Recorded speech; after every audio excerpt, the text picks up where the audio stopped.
and I get onto my dog like, no, and it comes in straight, so maybe I put pressure on with the leash or the E, I now pay. So I feed, I reward, even after correction. Why do I do that? Because they did what you wanted? Well, that's very true. They did what I wanted, but also a correction can what?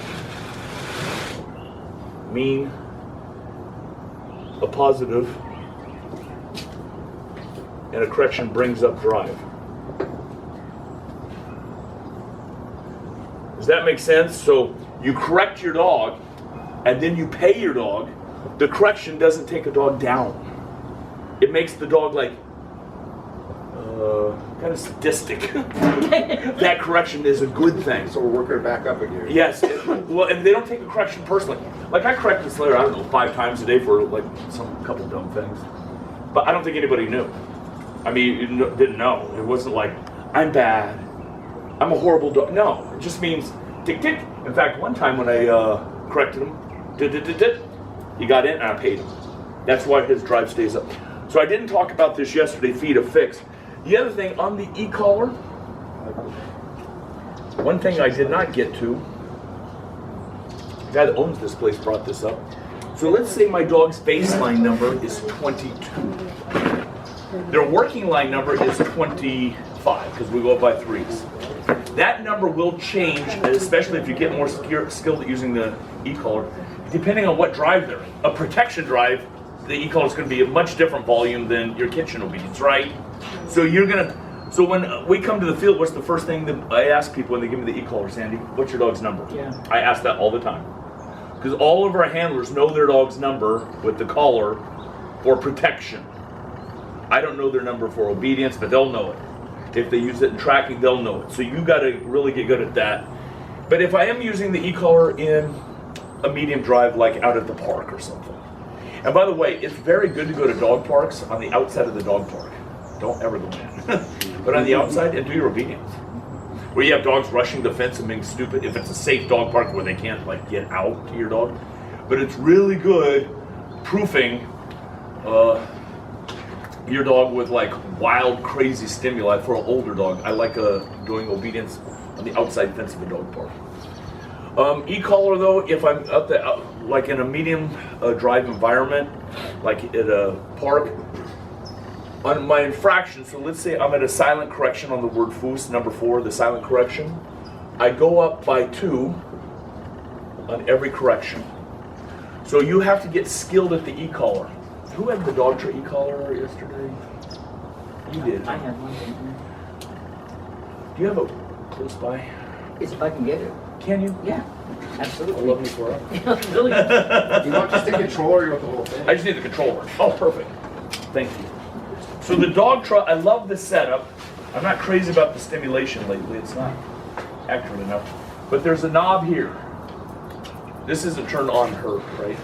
No, hers isn't on. Okay, so if I hit a button, I'm not going to hear anything, right?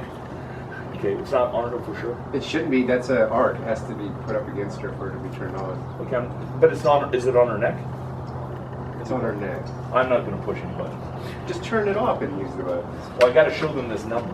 Oh, we'll do it. No, I'm not. No, I'm not taking a chance. But what? I never turned it on today. Yeah, but I don't want to take a chance. Let's just say my dog's working number is 17. I should be able to go to 19 without looking, 21 without looking, 27 without looking. That was 28. So I can get pretty close. I go up by 2. So I just hold it like this. Tick, tick.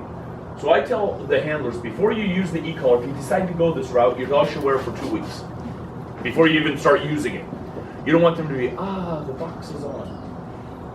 It is on my dogs all the time. If I go for a walk, if they're in the house, unsupervised, I leave no collar on their dog because strangulation scares me to death. So no collar on my dog unsupervised. But if I am with them, it's on them. So it's just like your shoes. You're not even aware they're on. It's just part of your getup. The day of the trial, they don't even know it's off. They see pictures. They've only had it on 1,000 times. The worst thing that I can do on an e-collar is this. Platz. Platz. Where you're looking at the collar trying to find the number.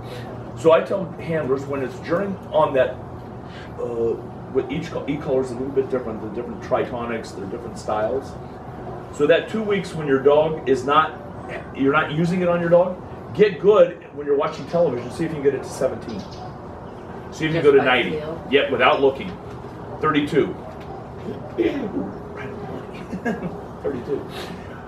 That's why it's hard for me to go to the new e-collars after 16, 17 years of this style. I'm just so familiar with it. You know what I mean? It's like hard to, if you've got a certain... It's like getting a new phone. Yeah, exactly. Well, I was going to say a new car. You're used to how this one drives and everything. It's a little bit, it's hard. So it's hard for me to switch collars. I think there's better ones than Dog Tour right now, personally. But this controller, I know it like the back of my hand. So you want to get up like that. So let's say on the foos, thanks, Paul. On the foos, I go up by 2 again. I go up by 2 again. And my dog finally says, yes, sir. So say I started at 24, now 26, 28, 28. My dog says, yes, sir. And I pay him for the fix. I don't stay at 26 or 28. I go back down to their working line number. I call that a reset.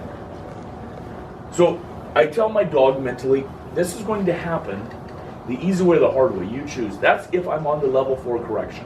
When do you reset it? After a reward. After every reward, it goes back down. So every reward, it goes back down. What you guys are going to have to think of this example. I call this, I have all these weird examples just from my life. The mosquito versus the 8-foot wall. What? I'm going to explain this. So, my mosquito theory is this, and this might happen for Polly's dog. When I was sleeping in the summer, a couple years ago, as we all have, it had that little mosquito. So I'm like, just kind of like trying to brush it away. That thing bugged me enough that it changed my behavior. I turn on the lights. Where are you? I am going to kill you. So here it is, 2 in the morning, 3 in the morning, whatever.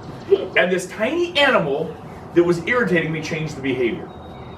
Now the other theory that I'm going to explain that, the other theory I'm going to call the 8-foot wall example. I don't want my 1-year-old dog jumping out of the yard, so I build a 6-inch fence.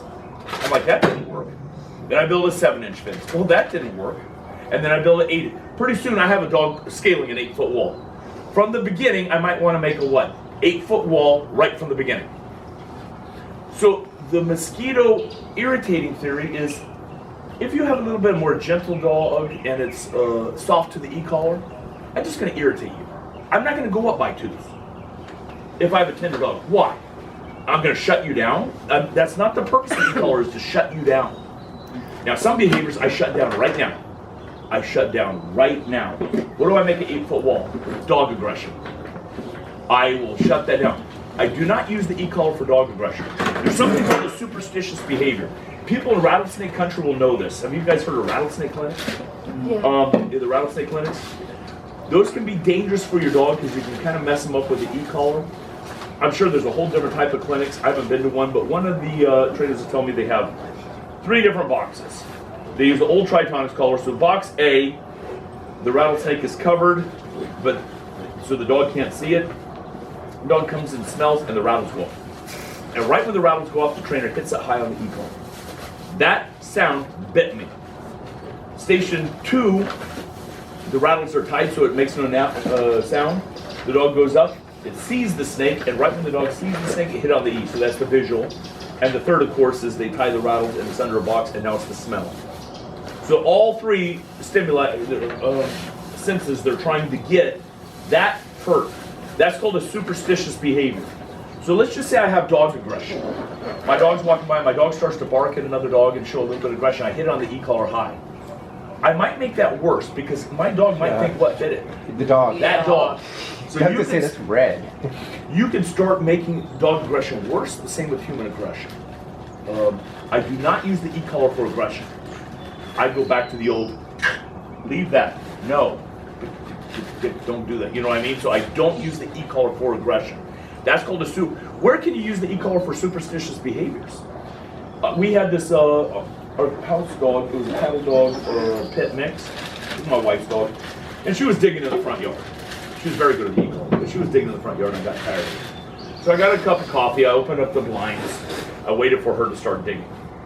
When she started digging, I hit her on the e-collar. It took like an hour. I'm sitting there, come on, just please start digging. So I saw the small line, finally. And I saw her start digging and I hit her on the E.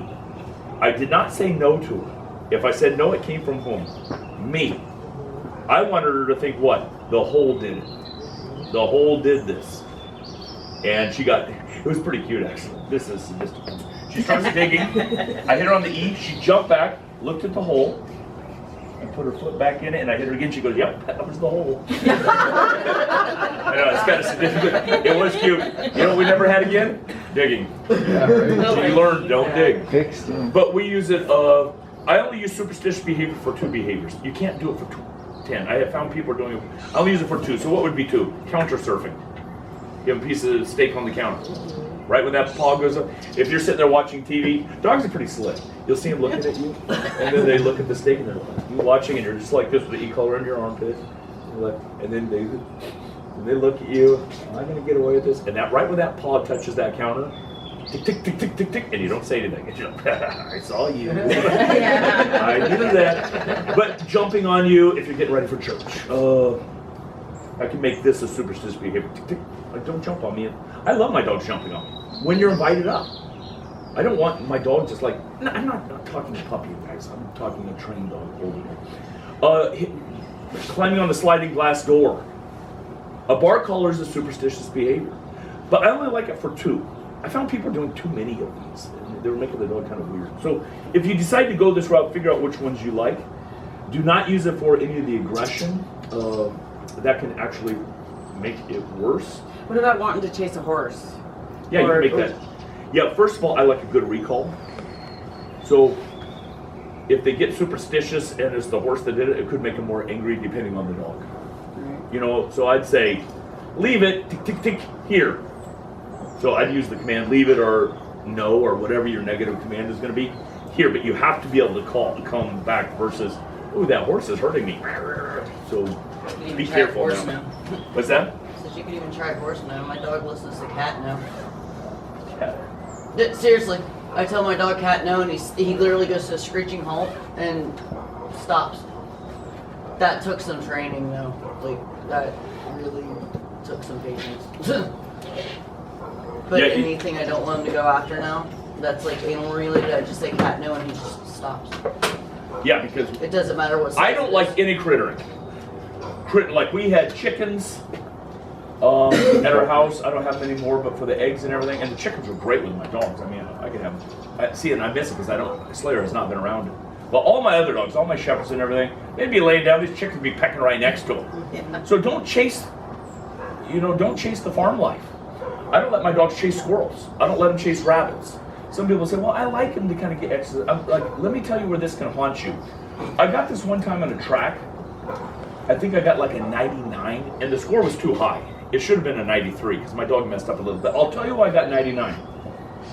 He's going along after his first article on the first leg, and a rabbit right across. It was a grass track right across. And my dog Arno just went like this and kept track. And the judge was, that's impressive. Well, I loved the orchard behind our house when the guy was not taking care of the orchards. It's too bad he is now. We had squirrels and rabbits and all kinds of things in that orchard. The previous owner, he didn't take care of his orchard. I used to love going on walks. Come on, rabbit, pop out. And right when my dog would take off after it, leave it. Good here. They learned, do not chase rabbits. There's nothing, even with police dogs, don't chase cats. I'm like, you guys, the worst thing you can do as a police dog is them chase a cat. You go into a house with an armed robber, your dog's going after the cat. Yeah, I'm like, do not go after animals. A cat will never rob my house, so I don't. This sounds weird. I'd rather have human aggression than animal aggression. I know that sounds kind of weird, but human aggression, at least there's a place for it in Schutzen. I just have to curtail it. Animal aggression,